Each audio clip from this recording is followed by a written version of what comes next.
예, 안녕하십니까. 노친구입니다. 굉장히 오랜만입니다. 거진 한 달 만에 또 영상을 찍게 됐는데요.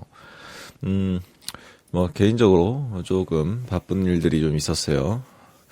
일은 늘 조금씩 바쁜데, 개인 취미 생활에 조금 몰두하느라고, 영상의 텀이 좀 길어지게 됐습니다. 취미 생활을 라고 해서 굉장히 거창한 건 아닌데, 개인적으로 스스로 조금 자주 올리려고 했는데, 한 달이나 길어지게 된 점에 대해서 조금 약간, 살짝 부끄러움이 느껴지기도 하면서, 또 오랜만에, 이 얘기는 좀 안 하면 안 되겠다는 생각이 들어서, 또 마이크를 켜봤습니다. 오늘 할 얘기는 이제, 트럼프 대선이죠. 트럼프. 지난 목요일이었나 금요일이었나 수요일이었나 하여튼 저 트럼프가 대통령이 당선이 됐어요.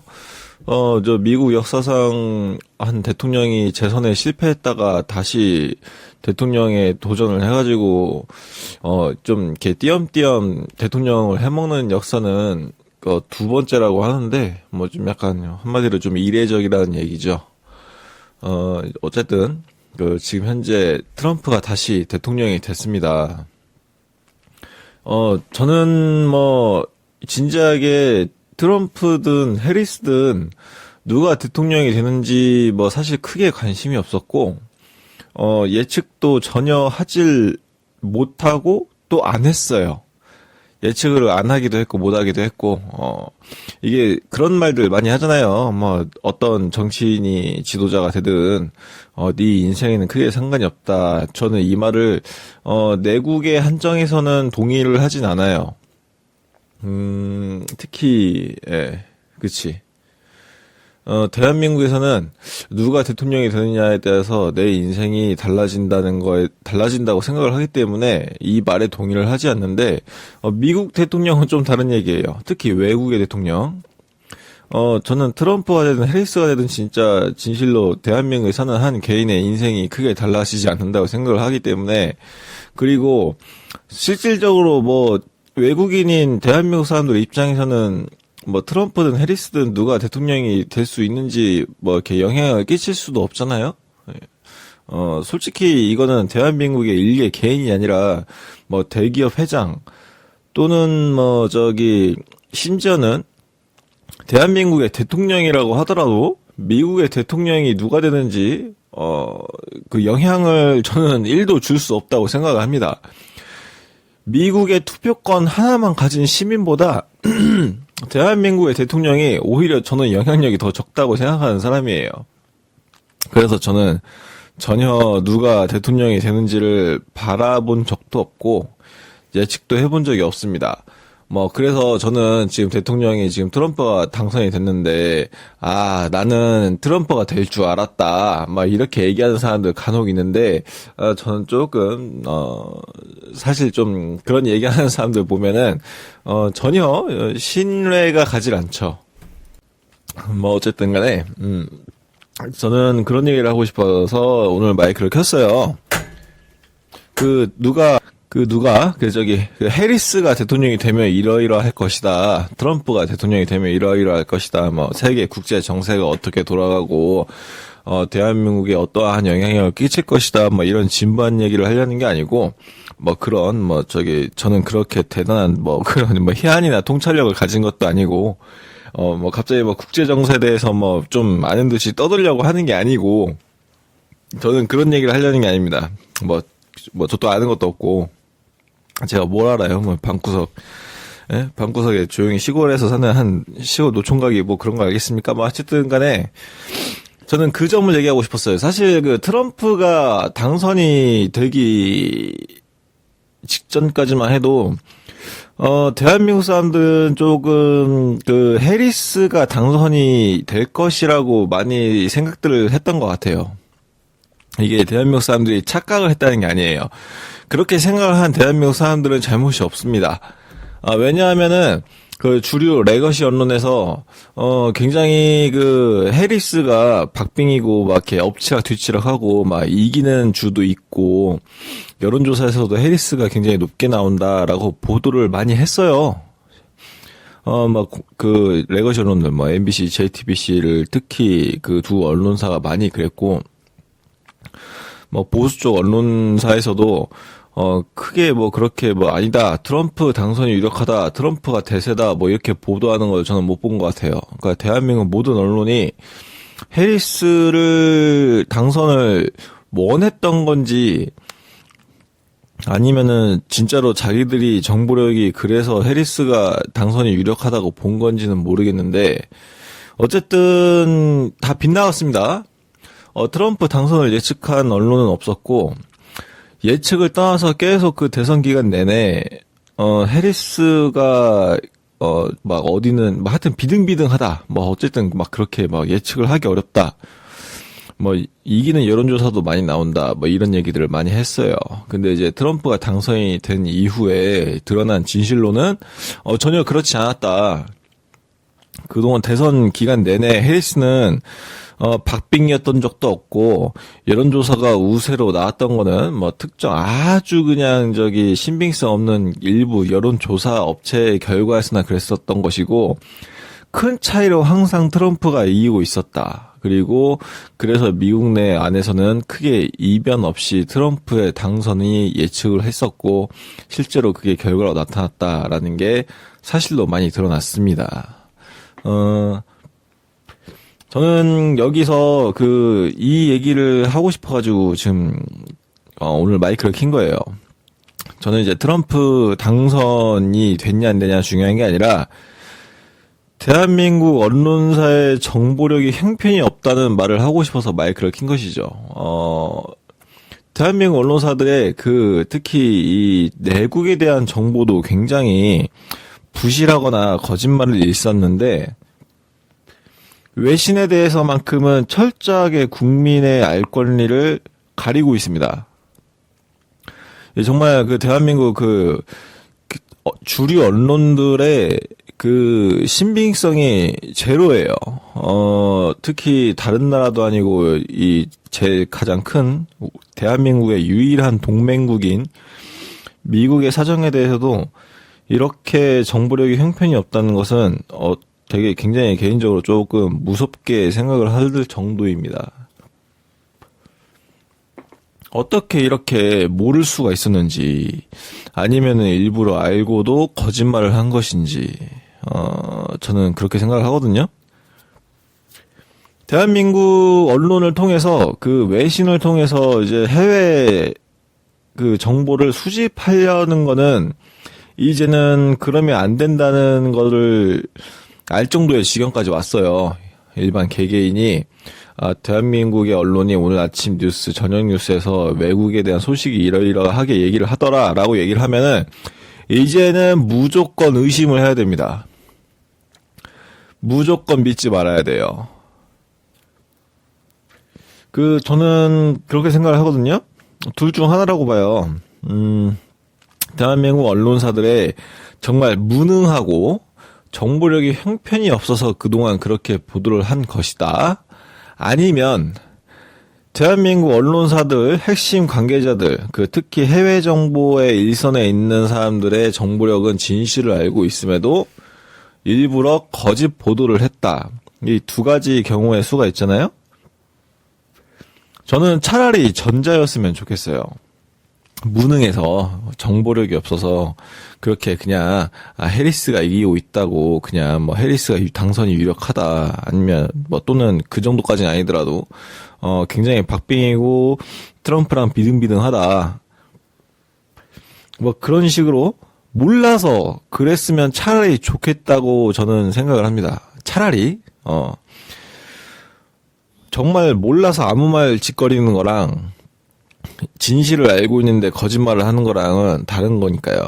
근데 이제 비관적으로 생각을 하면은 알고도 거짓말을 하는 쪽이 훨씬 더 나쁜 경우겠죠. 그렇다고 한다면 대한민국 언론사들은 만약에 왜 거짓말을 했을까? 저는 이게 대한민국의 언론이 지금 얼마나 망가져 있는지를 보여주고 만약에 무능한 게 아니라 저는 차라리 무능했으면 좋겠는데 무능한 게 아니라 거짓말을 한 것이었다면 거짓말을 했다면 또 두 가지 이유가 있겠죠. 해리스가 비등비등하고 유리하다고 얘기를 해야 이득을 볼 수 있는 세력, 어떤 이런 금전적인 이유 때문에, 어떤 또 이 선거 때마다 또 주식시장이 요동을 치잖아요? 그놈의 테마주? 테마주는 건드리는 거 아니라고, 기본 주식시장에서 그렇게 얘기를 하지만, 뭐 사람 심리가 그렇습니까? 아무리 뭐 가치 투자를 한다, 어쩐다, 뭐 그렇게 근본을 얘기해줘도, 대한민국 사람들 뿐만이 아니죠. 주식이나 뭐 어떤 금융상품, 뭐 파생상품을 통해서 이제 이익을 얻고자 하는 사람들은 그런 거 사실 알바노잖아요. 당장에 내가 이 회사의 주식이 이 회사가 어떤 일을 하는지도 모르고 알바 아니고, 당장 내가 이거 샀다가 내일 팔면 돈만 원이라도 이득을 볼 수 있으면 그거 매매하는 게 사람 심리잖아요. 그러니까 뭐 테마주가 기승을 부리게 되는 거는 어떻게 보면 당연한 순리인데, 이 해리스를 밀어줘가지고 언론사에서 그렇게 해서 어떠한 또 관련, 뭐 사실 실질적으로는 관련 1도 없는 어떤 기업에 대해서 뭐 힘을 실어줘가지고 뭐 주가를 뻥튀기 한다거나 뭐 하는 그런 걸 의도해서 그렇게 거짓 정보를 흘렸다라고 이제 저는 그렇게 생각을 하기도 하고요. 그러면은 어쨌든 그렇다고 해도 역시 언론은 굉장히 문제가 있는 거죠. 미국 대선을 이용해가지고 대한민국 여론에 어떤 거짓 정보를 흘려서 특정 집단의 이익을 도모했다. 이것도 굉장히 안 좋은 시나리오인데, 제가 더 우려하는 것은 대한민국에 굉장히 지금 팽배해 있는 서쪽에 있는 어떤 큰 나라 있잖아요. 저는 굉장히 경계하고 있는 그 나라. 그 나라에서, 시도하는, 그런 조작이 개입이 돼가지고, 언론사에 깊숙이 침투해 있는 그 나라의 입김이 작용해서 또 어떤 이런 거짓말들과 거짓 정보가 팽배하게 유포가 됐다. 뭐 이런 경우의 수 두 가지가 있습니다. 언론사들이 진실을 알고서도 거짓말을 했다고 가정을 한다면, 저는 그래서 좀 굉장히 안타까워요. 이제 대한민국 일반 국민들은 특히 뭐 저처럼 이렇게 유튜브도 열심히 찾아보고 SNS나 기타 인터넷 커뮤니티를 통해서 또는 이제 각종 진짜로 그 외국 기사들을 그냥 말 그대로 그냥 사람을 믿을 수가 없으니까 언론사가 번역한 외신들 말고 요즘은 또 번역 인공지능이 워낙 잘 되어 있어가지고 이제 브라우저에서 딸깍 하면은 한국어로 다 번역이 되는 시대거든요. 이제 그런 걸로 보는 게 아닌 이상 그냥 일반 라디오나 TV만 이렇게 보시는 분들한테는 정말 대한민국 사람들이 외국에 대해서는 아무것도 알 수 없는 그런 무지로 가둬버리는 세상이 됐어요. 이거는 저는 굉장히 안 좋게 생각을 합니다. 이제 일반 국민들로 하여금 국제 무대에서 이 고립시키는 결과가 됐다는 것이죠. 이 국민들이 내국에 대한 정보만 갖고 있는 것도 안 좋은데 외국에 대한 정보가 철저하게 차단이 된다는 거예요. 근데 사실 우리나라 언론은 내국에 대한 정치나 사회 영역에서도 굉장히 많은 거짓말을 일삼죠. 저는 지금 대한민국 사람들이 많이 얘기하는 정치가 썩었다는 얘기는 사실 뭐 예나 지금이나 많이 하잖아요.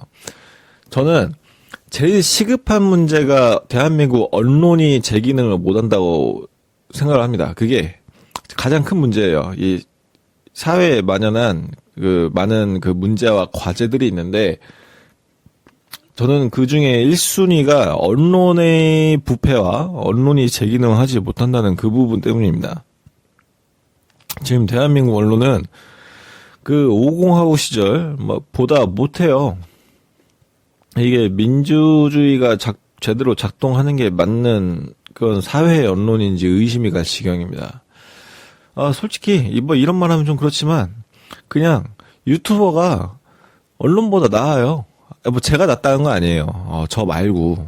저는 유튜버는 맞는데, 조금 그 네이버 그 개인 일기 쓰는 그 블로거 수준의 유튜버인 거고, 진짜 정치 사회에 대해서 진지하게 다루는 그런 유튜버들 많잖아요.